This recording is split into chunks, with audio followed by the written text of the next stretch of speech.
Good morning, good morning, good morning. Well, actually, we had a great video chat within our group last night, so that went amazing. We talked about a lot of different things, and one of the things that we kind of mentioned is that we tend to hold on to people longer than they were supposed to stay in our life, or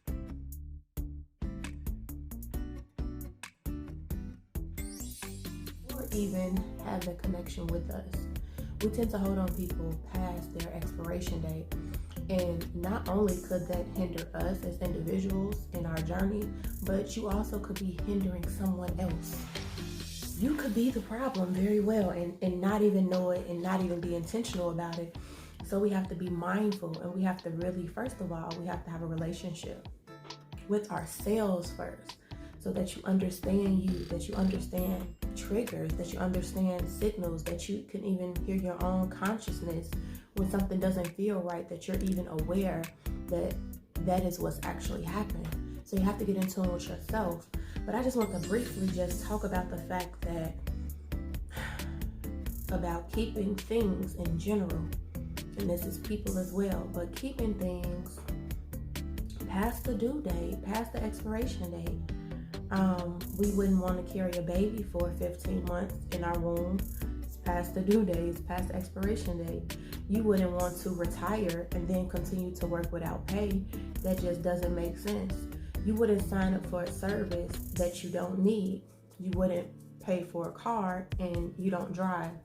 Like, we have to think about every area of our life, and we can apply this method to, like, we have to get rid of or put on pause things that no longer serves us or that's not serving us right now.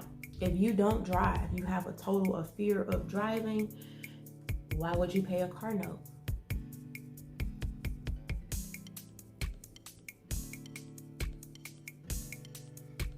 Why do we continue to keep things around that no longer serves us? It's really a question to really think about. Why do we keep things around that doesn't serve us? We do ourselves a disservice, and we do others a disservice. Because let's just take a person, for example. When you have a person and you are in an intimate relationship, male or female, you are just in a close relationship with this individual, and the relationship isn't growing, it isn't going anywhere, and it's one-sided, meaning that one individual is giving, and the other person is only taking and not depositing anything. So it's actually more of a burden or a hindrance than anything. Why would we keep this energy around for so long as such a high priority? That individual is taking up space for, number one, someone who might really need your time, really need your attention, somebody who wants to grow, who wants to become better, who genuinely loves you, who genuinely likes to be around you, who genuinely supports you. But this other person is there. So therefore, they're taking up that space. So until you remove that person, the other person, you have to make room for them. You don't have the time. It's only so many hours in a day. You don't have the time. You don't have the energy. So I'll just keep that short. With that being said, I challenge you to look at areas of your life and search and see, are there people that are purely existing? Is there someone who's just taking up space? Is there something that's hindering you?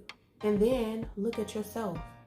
Could you be a hindrance from someone else? I promise y'all, I did this a couple years ago, and there are people that I love dearly, but I feel like they were holding on to me as a crutch, and sort of speak, for lack of a better word. And I feel like if I stayed around and available for these individuals, I would be stifling their growth as much as I love them. And so I had to make the decision to fall back. Now, is there bad energy? Of course not. If I see them, we'll have a conversation. Absolutely. I would be happy to see them. But I gracefully remove myself because I saw something that they couldn't see. So we have to be mindful of that as well. We have to search our own hearts and search ourselves to see, could we be a hindrance in somebody else's life? So it goes both ways. That's what I have for you guys today. I hope that this message resonated with someone. If it was you, let me know. If you are trying to figure out how to navigate and begin to gracefully remove yourself so that there isn't any tension, or maybe how to respond to someone who is upset about the removal. I don't know if you serve notice, if you feel like you need to serve notice, anything like that. Let me know how that goes for you.